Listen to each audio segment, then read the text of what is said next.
नमस्कार, मैं हूं आपके साथ मोनिका गुप्ता और आप देख रहे हैं दिल्ली स्पेशल। इस बुलेटिन में आपको दिखाएंगे दिल्ली की तमाम अहम और बड़ी खबरें। दिल्ली के डिप्टी सीएम मनीष सिसोदिया ने घोषणा की है कि केंद्र शासित प्रदेश के प्राइवेट स्कूलों को आर्थिक रूप से कमजोर वर्ग यानी कि ईडब्ल्यूएस श्रेणी के छात्रों को प्रवेश देना होगा, भले ही इस साल उन स्कूलों में अभी तक सामान्य श्रेणी के प्रवेश न हुए हो। उन्होंने कहा कि शिक्षा का अधिकार अधिनियम के तहत स्कूलों को ये निर्देश दिया है कि इस साल के 25% ईडब्ल्यूएस कैटेगरी में एडमिशन की प्रक्रिया जनरल कैटेगरी के 75% एडमिशन का इंतजार किए बिना जल्द पूरी की जाए। वहीं साथ ही उन्होंने कहा कि दिल्ली सरकार के स्कूलों में सभी क्लास के लिए 19 जुलाई से 2 सप्ताह लंबी स्पेशल पीटीएम आयोजित होगी। क्लास 6 के बच्चों के लिए संयुक्त पीटीएम होगी। कैटेगरी के बच्चों के भी स्कूल्स में एडमिशन उस तरह से नहीं हो रहे हैं। मेरे पास में रोज़ाना सुबह पेरेंट्स आते हैं बहुत सारे मिलने कि साहब हमारा बच्चे का ईडब्ल्यूएस में नाम तो आ गया लेकिन उसको एडमिशन नहीं दे रहा है स्कूल। हम स्कूल से पूछते हैं कि भाई आप एडमिशन क्यों नहीं दे रहे हो, तो स्कूल कहता है जी जब तक हमारे पास में जनरल कैटेगरी के एडमिशन नहीं होंगे तो हम एडमिशन नहीं दे पाएंगे उनको। सरकार के उस तरह के व्यवस्थाएं हैं, इस तरह की प्रैक्टिस रही है। तो अब सरकार ने तय किया है कि भले ही किसी स्कूल में जनरल कैटेगरी के एडमिशन अभी नहीं हुए हैं या उसमें समय लगे, लेकिन सरकार ने किसी स्कूल के लिए जितने ईडब्ल्यूएस के एडमिशन अलॉट किए हैं स्कूल्स उन सभी को एडमिशन देंगे।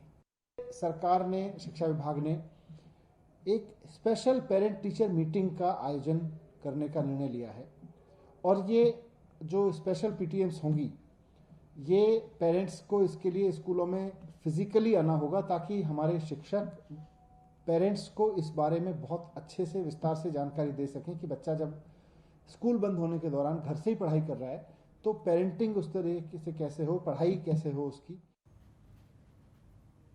तो वहीं आम आदमी पार्टी के विधायक आतिशी को आयकर विभाग ने नोटिस दिया है। बताया जा रहा है कि इस पर आपको बता दें कि आतिशी ने भी पलटवार किया है। बताया जा रहा है कि दिल्ली विधानसभा चुनाव 2020 के दौरान आतिशी ने अपने शपथ पत्र में संपत्ति से संबंधित जो जानकारी दी है उस पर आयकर विभाग ने सवाल खड़े किए हैं। वहीं विधायक आतिशी ने इस पर पलटवार करते हुए क्या कुछ कहा, आइए आपको सुनाते हैं।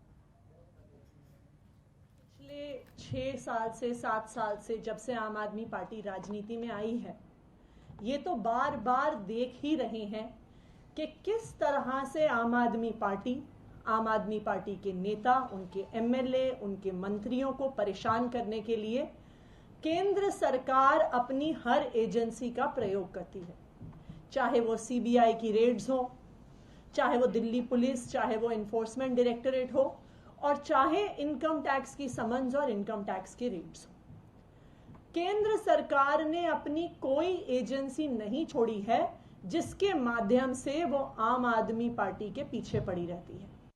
ये जो इनकम टैक्स का नोटिस है ये भी उसी में अगली कड़ी है जहां पे भाजपा को लगता है कि वो जो पढ़े लिखे लोग राजनीति में आते हैं, जो प्रोफेशनल लोग राजनीति में आते हैं, उनको इन नोटिसेस के माध्यम से डरा सकते हैं, धमका सकते हैं और चुप करा सकते हैं।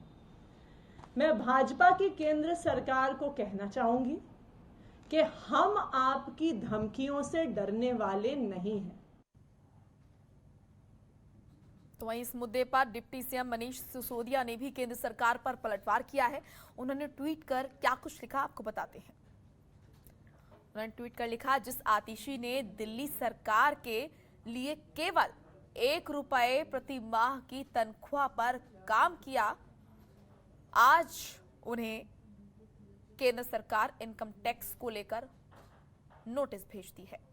तो ये ट्वीट मनीष सिसोदिया द्वारा किया गया और उन्होंने कहा कि नीरव मोदी, चौकसी जैसे लोगों को देश से भगाने में मदद करने वाली बीजेपी आपके ईमानदार नेताओं को अपनी एजेंसियों से डराने की कोशिश कर रही है।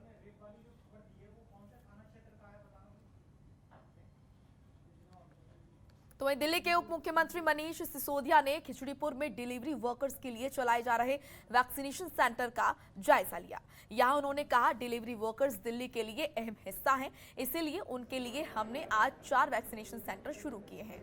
मनीष सिसोदिया ने कहा कि फूड डिलीवरी एजेंट्स जो रोजाना हम लोगों के घर तक खाना या फिर कुछ अन्य सामान पहुंचाते हैं, उन सब का वैक्सीनेशन कर उन्हें कोरोना से सुरक्षित करना बेहद जरूरी है।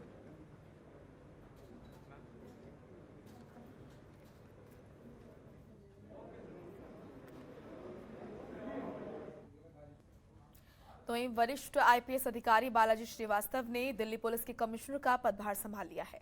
बालाजी श्रीवास्तव फिलहाल स्पेशल कमिश्नर विजिलेंस के पद पर तैनात हैं। उन्होंने एसएन श्रीवास्तव की जगह ली है। पूर्व कमिश्नर एसएन श्रीवास्तव ने उनका स्वागत किया। वहीं दिल्ली पुलिस के जवानों ने नए कमिश्नर का जोरदार स्वागत किया।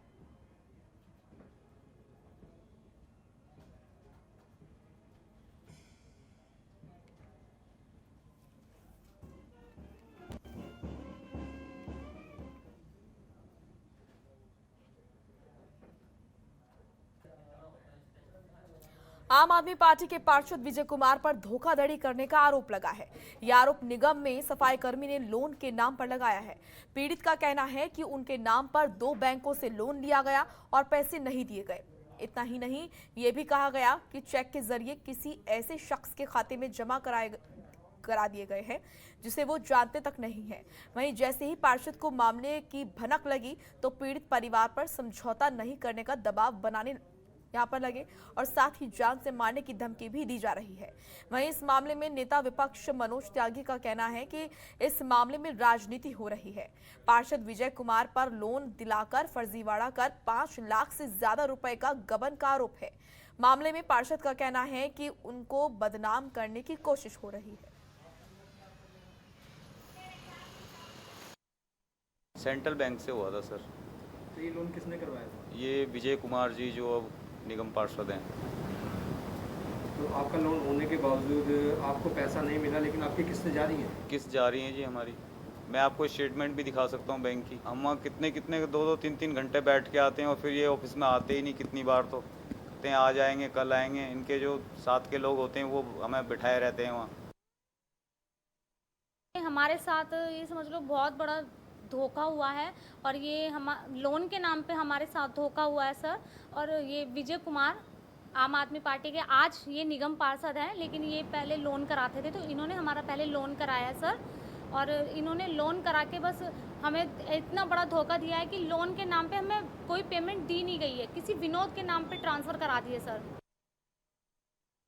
अगर उसके अकाउंट से किसी दूसरे अकाउंट में ट्रांसफ़र होगा तो वो भी वो स्वयं लोन लेने वाला वो ही ट्रांसफ़र कर सकता है, कोई दूसरा व्यक्ति नहीं कर सकता। तो मैं समझता हूँ कि हो सकता है कि ये राजनीतिक कारणों से नई नई चीज़ें पैदा की जा रही हों, और अगर उन्होंने एफआईआर कराई है तो बिल्कुल साफ हो जाएगा कानून के अंदर किस तरीके से क्या है। जो ये बैंक का प्रोसेस है, ना कि किसी पर्सनल व्यक्ति का प्रोसेस है। वो बैंक जानता है, वो लोग जानते हैं जिन्होंने लोन लिया और जिन्होंने दिया। उससे ना मुझे कोई जानकारी है और ना मुझे उसके बारे में कुछ पता है, ना लोन से मेरा कोई संबंध है।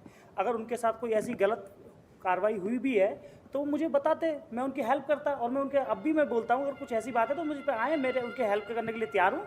और वो जो कानूनी प्रतिक्रिया उसे कराएं। अगर उसमें कहीं भी उन्हें गलत पाता है तो मैं उसके लिए जिम्मेवार हूँ। पूर्वी दिल्ली नगर निगम की क्षेत्रीय समितियों के अध्यक्ष और उपाध्यक्ष और स्थायी समिति के सदस्यों के नामांकन दाखिल करने की अंतिम तिथि को बार बार बढ़ाने जाने पर पूर्वी दिल्ली नगर निगम के नेता प्रतिपक्ष मनोज त्यागी ने सत्ता पक्ष पर निशाना साधा है।